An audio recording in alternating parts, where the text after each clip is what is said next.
Good day, I'm Dr. T. Welcome to my office. So today I'd like to talk a bit about stars. So let's just, where do you get a star from? So the idea is you've got a lot of hydrogen in kind of a big cloud. These big clouds are called nebula, and they're usually thought of as, the birthplaces of stars. So you got a bunch of hydrogen. Now, just due to regional pocket differences, it starts to accumulate. Now, as it's accumulating, it's going to bring in more and more gravity, and if you get something the size of Jupiter, or a couple of times the size of Jupiter, you've got yourself a nice gas giant. Nothing else happens.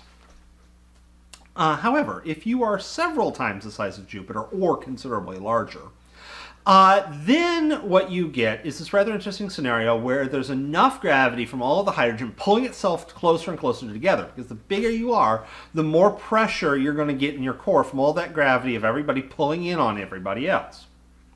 That gravity is going to be enough to start getting the hydrogen atoms, or in this case hydrogen nucleuses. The electrons are kind of just bouncing around everywhere. The hydrogen nucleuses to start smushing into each other hard enough that instead of bouncing off, they fuse and they form helium. And in the process, that gives off lots of energy.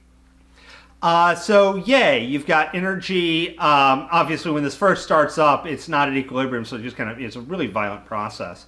But eventually it's going to settle down, and you're going to start getting energy out, and this is a star. And this is the main sequence star. This is kind of what most stars end up being. It's called main sequence because it actually does vary. The mass of the star is related to the color of the star and the brightness of the star. Low mass stars can't undergo as much nuclear fusion at once as higher mass stars. The bigger the star, the higher the pressures, the more fusion taking place, therefore the hotter they're going to be. Now with any kind of standard black body radiation, that basically just means you've got a thing and it's heating up and it's giving off light because of its heat.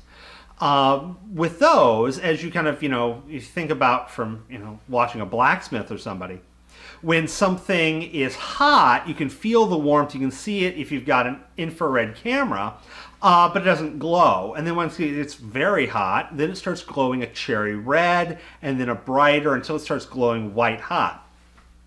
Stars, exactly the same thing, it's the exact same scenario.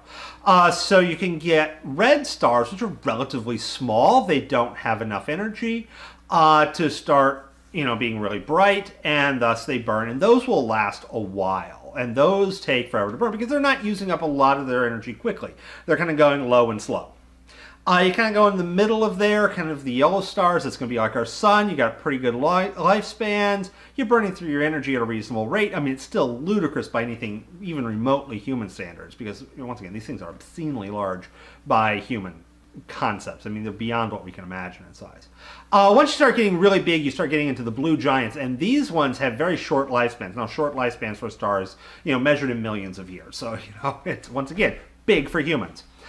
These are so hot, they actually look blue. Most of them look more or less whitish, but don't get me wrong.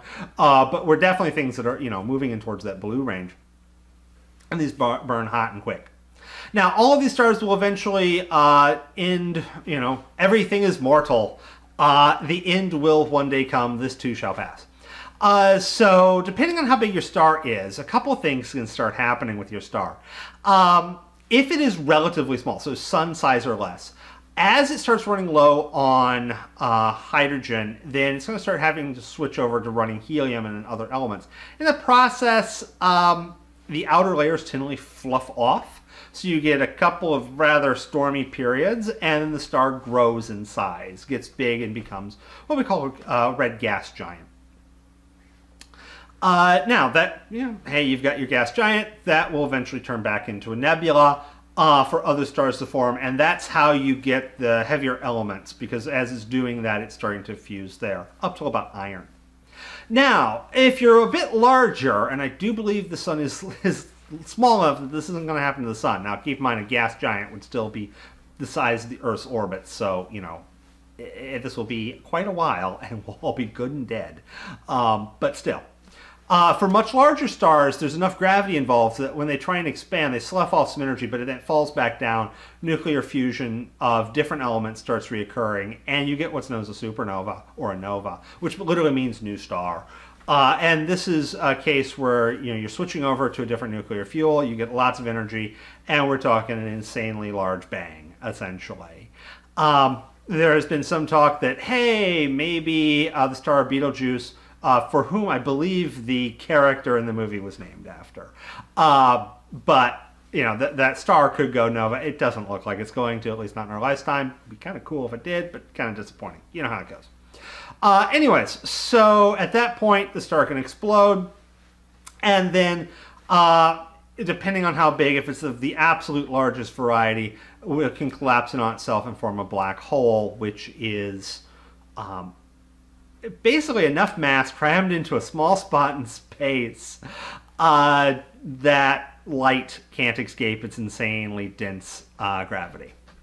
The physics of black holes is not perfectly understood, and it's definitely weird and complicated, just because these things are weird. For years, we didn't even know if they were, they were predicted to exist. We didn't see one, but we have definitely seen evidence that sure looks like black holes. So we're pretty confident those things are what we think they are.